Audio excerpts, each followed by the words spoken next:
Hi, I'm Kate Messner, the author of the Ranger in Time series with Scholastic. This is about a time-traveling search and rescue dog who can go anywhere in history where people could use his help. The first book is called Rescue on the Oregon Trail, and there are 10 other books in the series out now too. They range from a Revolutionary War story called Night of Soldiers and Spies to a story called Escape from the Great Earthquake about the San Francisco earthquake and fire of 1906. These are all illustrated by Kelly McMorris. And today I want to read you the beginning of Ranger in Time, Rescue on the Oregon Trail. Chapter 1 is called 75 Pounds of Bacon. Sam Abbott lugged another sack of bacon to the wagon and sat down to wipe his forehead. 2 more to go. Pa swung the bacon into place beside a barrel of flour. Mr. Palmer says we need 75 pounds for each adult. Too bad Mr. Palmer isn't here to help us carry it, Sam said. Mr. Palmer had written the guidebook their father held close as the Bible these days. It told the story of his trip to the Oregon Territory and gave suggestions for how other folks could make the same journey to the fresh air and rich farmland of the Willamette Valley. Most, like Sam's family, traveled to Independence, Missouri, or one of the other jumping-off points first. There, they could get supplies and meet up with a wagon train. Traveling together was safer. For each adult on the journey, Mr. Palmer said to pack 200 pounds of flour, 75 pounds of bacon, 30 pounds of pilot bread, and 10 pounds of rice. Sam and his father had packed some of that before the family set out from their farm near Boonville, Missouri 6 days ago. When they arrived in Independence, they'd purchased the rest at a busy trading post. Now they had to finish loading it into the wagon. Sam's arms ached. How was he going to make it 2,000 miles to Oregon when he was already tuckered out just from loading supplies? And how was he going to make it without Scout? They'd left their farm hound behind in Boonville with Uncle Jim and Aunt Cecilia. Pa said poor Scout was too old to come so far. He said it wouldn't be fair. Sam didn't think it was fair to make him go either, but nobody seemed to care about that. They were setting out on the trail this morning, now that the grass had grown enough for the oxen and horses to eat along the route. "Sam, are you looking after Amelia?" his mother called from the wagon. She and Sam's older sister Lizzie were packing herbs and medicine into a small wooden chest. "She's here, playing with Mabel and Peg." Sam slid off the back of the wagon and shuffled past his 3-year-old sister. Amelia was making her rag doll dance for the chickens they'd brought to lay eggs along the way. Sam was about to grab another sack of bacon when he heard a shout. "Whoa!" A horse had broken away from its owner and was tearing through the square. It reared up every time someone snatched at its reins. It raced this way and that, kicking up dust and knocking over barrels. Finally, the owner got it tied up to a post and turned his attention to an auction happening by the courthouse. $20, 20 there. Do I hear 25 now? 25? He's a fine, strong mule, gentlemen. 25. Independence was full of travelers passing through. Some, like Sam's family, were making the trip to the Oregon Territory for better farmland. Others were going to California to search for gold. When some of them heard stories about disease, starvation, and snowstorms along the route, they decided they weren't up for the trip after all. Then they started auctioning off their mules to the highest bidders. Sam sat down on a heap of sacks and watched. He wondered what it would be like to set off on his own to find gold in a mountain stream. "Sam," Pa called from the wagon, "we can't eat your daydreams out on the trail. Load the rest of that bacon." Sam stood up and sighed. He shoved a hand into his pocket and felt the folded-up friendship quilt squares his cousins had made. They hadn't finished in time to include them in the big quilt that Aunt Cecilia put together for their family, but they gave them to Sam anyway. He was glad. He liked having 3 small squares of home in his pocket. One had a picture of Scout, carefully outlined in thread. Another square showed the crooked apple tree by the fence.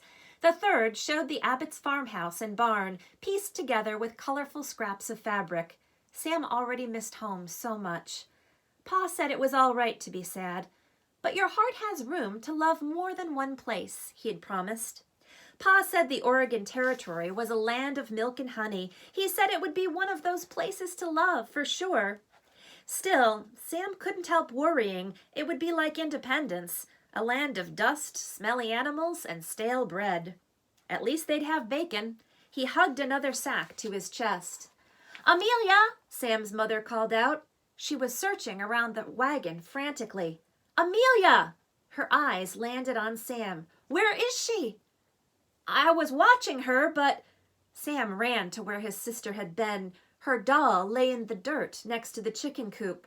Sam picked it up and looked around. Amelia was gone. And chapter 2 is called Mystery in the Garden. And we're going to go to a different time period and meet Ranger here. "What you got, Ranger? What did you find, boy?"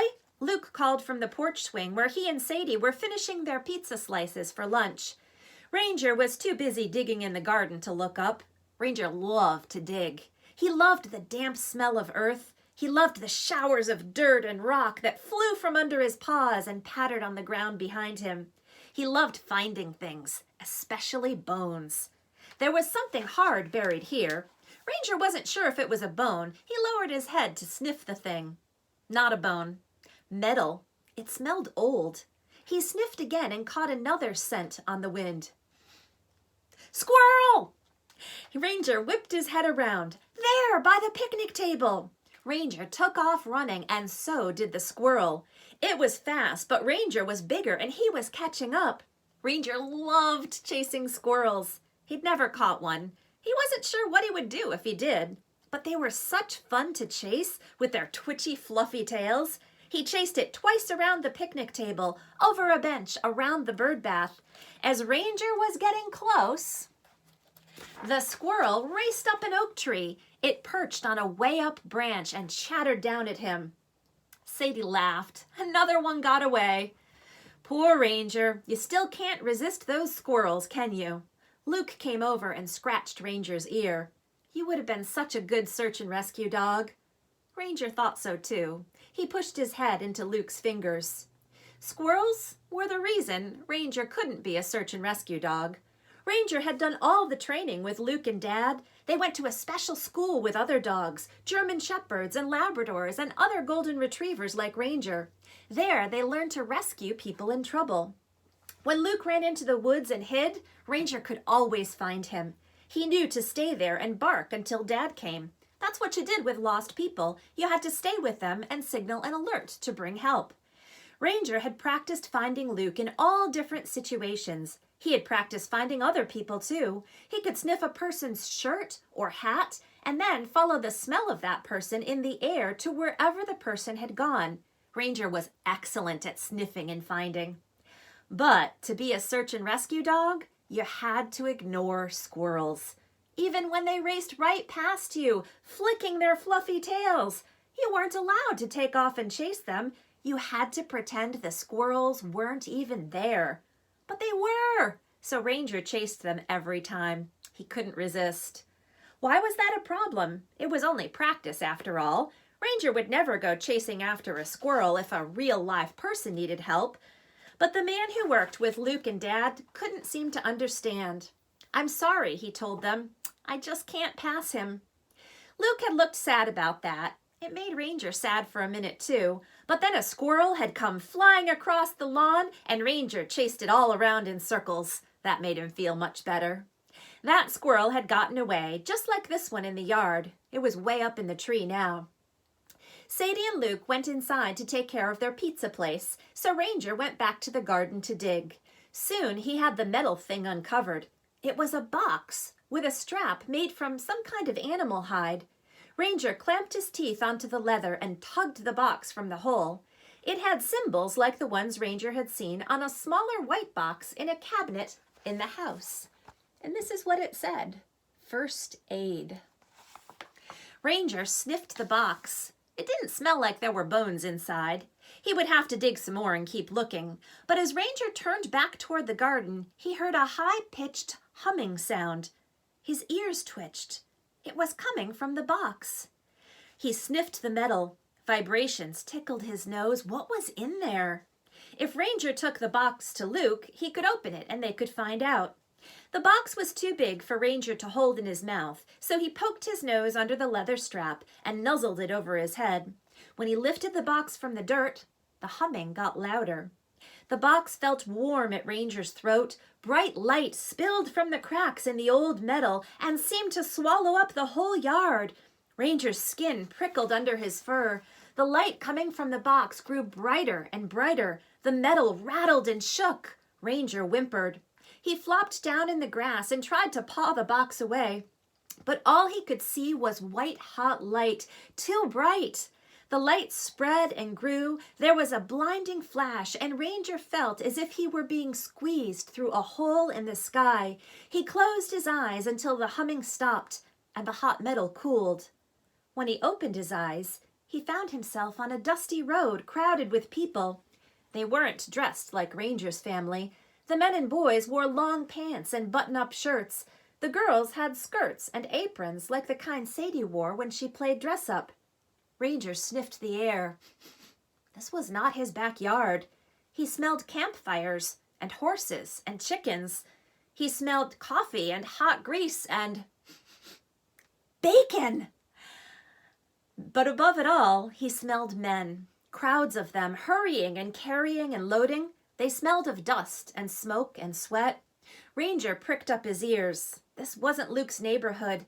There was no shouting playground voices, no zooming cars. Instead, hooves clopped and thumped on unpaved streets. Animals whinnied and neighed and snorted. Men shouted at one another across the busy square. "Get up, Fergus! Ha! Hurry now! Deal of a lifetime on 2 yoke of oxen!" Then Ranger heard a woman's voice, shrill and full of fear. He didn't know who she was, but he understood her frantic words. "Find her! Find her now." So the next chapter is called Trouble in the Town Square. And through the rest of the book, Ranger has to help Sam's family navigate all the different dangers they face while they're traveling on the Oregon Trail. So that's all for today's Read Aloud, but you can check out the rest of this book and the rest of the series at your library. And here is a fun challenge for you. Think about your favorite period in history. What would happen if Ranger got sent there to help people? What could he do with his search and rescue skills? Try writing your own Ranger in Time book and see what happens. That's all for now, so I'll just leave you with wash your hands, stay healthy, and I hope you find some great books to read.